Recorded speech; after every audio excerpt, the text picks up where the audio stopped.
Yo, what's going on, guys? It's your boy Andre back with another episode of Packed In Action Figure Reviews. And today we're going to be taking a look at the Marvel Legends series Marvel Knights Fist Ninja. And I'm actually pretty excited about this figure. I know previously Hasbro released a similar figure referred to as the Hand Ninja, so I thought it was pretty ironic that they basically re-released the same figure essentially with minor adjustments, calling it the Fist Ninja. I was able, luckily enough, I was fortunate to find this actually at my local comic book store. That would be Tate's Comics. So shout outs to Tate's Comics for always providing, me with, the latest and greatest Marvel Legends series and other different figures that I collect. So without further ado, let's take a closer look at the box art and get a little bit of information about our guy here. Now, taking a look at the back of the box, we actually got some pretty good artwork here, man. I'm actually really satisfied with the artwork that Hasbro is deciding to release with their figures, man. It definitely gives you more reasons to actually want to keep the box, as opposed to the non-windowless boxes that they have. But here it says the Fist Ninja. Rebuilt by Matt Murdock and Elektra, the Fist is a team of ninjas on a mission to take down the Dark Order known as the Hand. And on the side of the box we also have another picture of our Fist Ninja, and on the other side we also basically have another picture of the same thing again. And here towards the bottom we can see below the rest of the figures of this wave if you wish to complete it. Here on the second to the left we actually have my boy Blade that I actually did review. Guys, you definitely want to check out that review if you haven't. There was a lot of problems with that blade, and I actually made a video showing you guys a way where you can actually fix the arm, so check that out if you haven't already. Now, taking a closer look at our accessories, we actually were blessed with a pretty good fair amount of accessories. Normally when I do think of ninjas, I was kind of hoping for like a ninja star or something of that sort, but for what we get, I'm actually pretty satisfied. Now, first things first, taking a look at this head sculpt here, I think Hasbro did a phenomenal job with the head sculpt here. One of the very first things that I noticed was that the skull can actually be separated away from the hood, which I think is a pretty cool feature. So instead of having it glued, you actually do have the skull stand alone by itself. And taking a look at the skull, man, I think it actually came out really well. There's a lot of detail in there. You would have thought that maybe they would have just given us a standard white skull, but they actually took the time out to give us some detail by giving us some kind of shading into it. The jaw does not articulate, so you won't be able to push it up, but if you do take some hot water or a heat glue gun, you will be able to mold it into the position that you want. Pour some cold water on it and you are good to go. Then taking a look at our standard fist here, nothing special. We do have our standard fist. One thing to note was that on the art box, actually the fingers are actually painted a flesh tone, but here on the figure itself is painted red. Not a huge deal breaker for me. Then we also have our standard grasping hand, so if you want to have your ninja holding his sword or wielding his scythe. Next we also have our sword, and if this sword looks familiar to you, it's probably because it is. When we were doing the Marvel Legends blade, the sword was actually very similar, if not the same, even down to the sheen. So we see that instead of giving us plastic that's molded in that gray color, we actually were blessed to get some sheen on there too as well. And then taking a closer look at the handle, we do see that there is some indentations in there as well. And last but not least, we also do have our scythe here. There is paint on the blade here, but I do realize that maybe there's not so much on the actual handles itself. One little thing that I would do to this to kind of just bring out the detail a little bit more is give it some black wash, just to kind of make the indentations in the handle stick out a little bit more. And that's all for accessories. And straight out right out of the box, I can definitely tell you guys that I am very pleased with how this figure came out.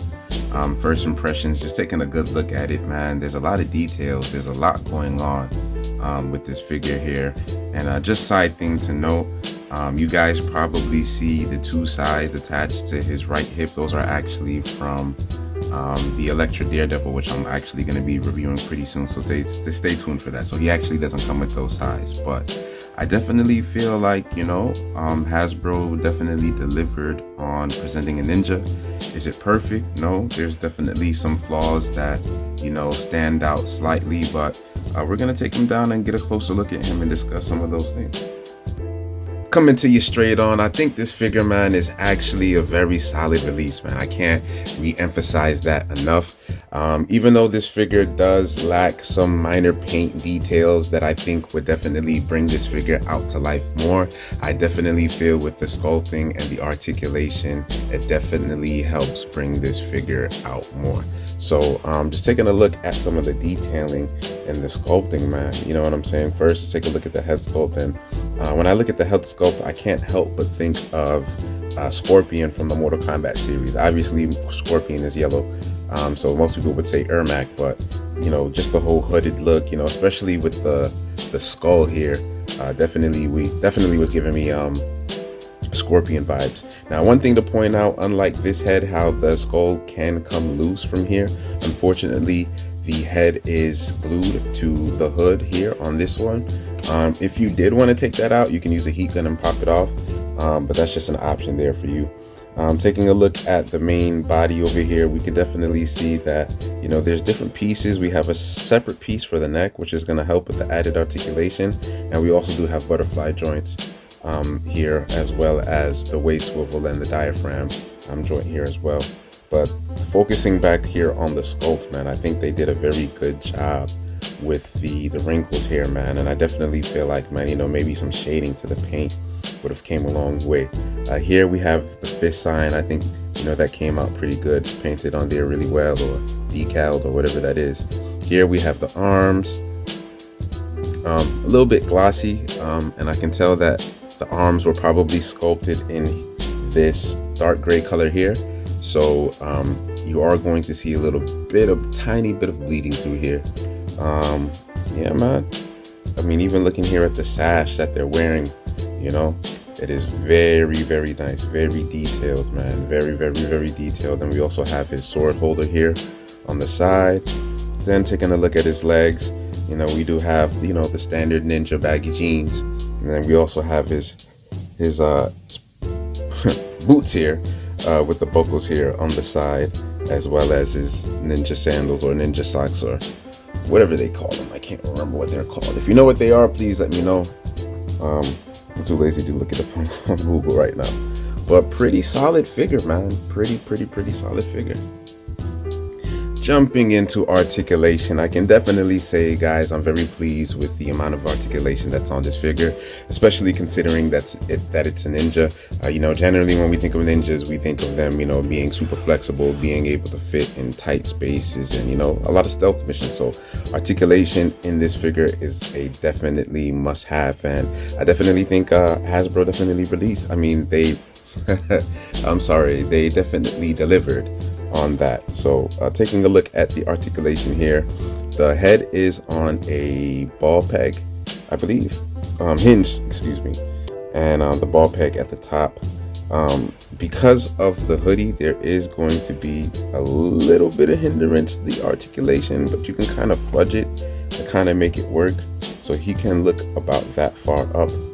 All right, which I feel like is pretty solid. And I am going to do the head articulation with the skull too as well, so hold on for that. And he can look down about this much, which I think is also really good. And coming down to the shoulders, he does have butterfly joints, which allow his shoulders to go forward this much. All right, and they can go forward backwards this much as well. So if you want him to have him running, to the side with his fist out, you can also have him in that pose as well. His shoulders do also go all the way up, so he can get that T-man pose, as you can see here. You know what I mean? He also does have bicep swivel, so you can get that 360 degrees. We also do have double jointed elbows. Now, one thing to note, this is not a pinless figure, which I'm not, one of those people where I make a big deal out of those things, but seeing that I do know that Hasbro has the ability to release those, that's definitely something that I'm going to be looking to forward more. And we also do have wrist articulation here. I definitely think it would have helped if we would have had wrists that can go from side to side, especially since he's going to be wielding a lot of these weapons, but they do go down and they do go up.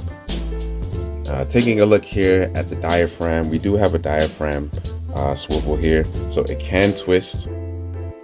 Unfortunately, with the twisting here, it is going to break up the little sash or seam here that he has for his costume. But then taking a look here at the bottom, we also do have a diaphragm joint which can go down this much,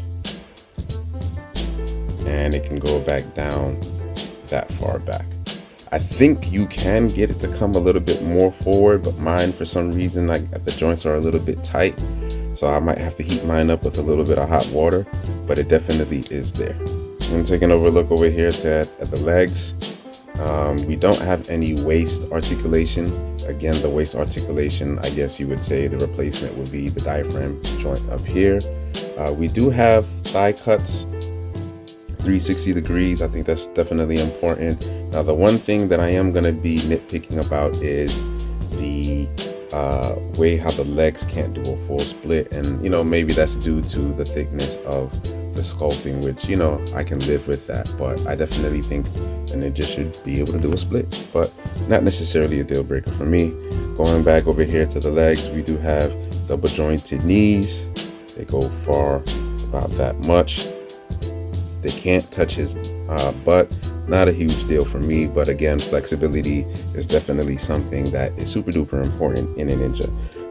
Going over here to the legs, we do have it on a hinge. It goes this far up, which I feel like it could go up a little bit more, and then it goes down about that much. And then we also do have ankle pivot, which goes side to side. And time for some size comparisons. So here we have our Fist Ninja right next to its two founders. We have Matt Murdock over here to our left, aka Daredevil in his original presenting costume, and then we also have Elektra in her Daredevil costume as well, as she does take the mantle of Daredevil. I definitely got to get an update on that Daredevil. That 3-pack with the Elektra and Bullseye is ridiculous, man. I know I'm late on it, but definitely something I'm looking forward into getting. And here we have our Fist Ninja next to our Silver Samurai, as well as our Star Wars Black Series Darth Vader. Between the Silver Samurai and the Fist Ninja, which one do you think would win in the fight? And here's our Fist Ninja right next to our Marvel Legends blade over here to the left. I actually did a review on that. That is updated. I am going to make a third part of my mod update for the blade, so check out for that. And I also do have him next to the G.I. Joe Classified Series Zomet, I believe his name is. And last but not least, I got our Fist Ninja next to our Iron Man Extremist suit and next to our Amazing Spider-Man 2 Andrew Garfield figure.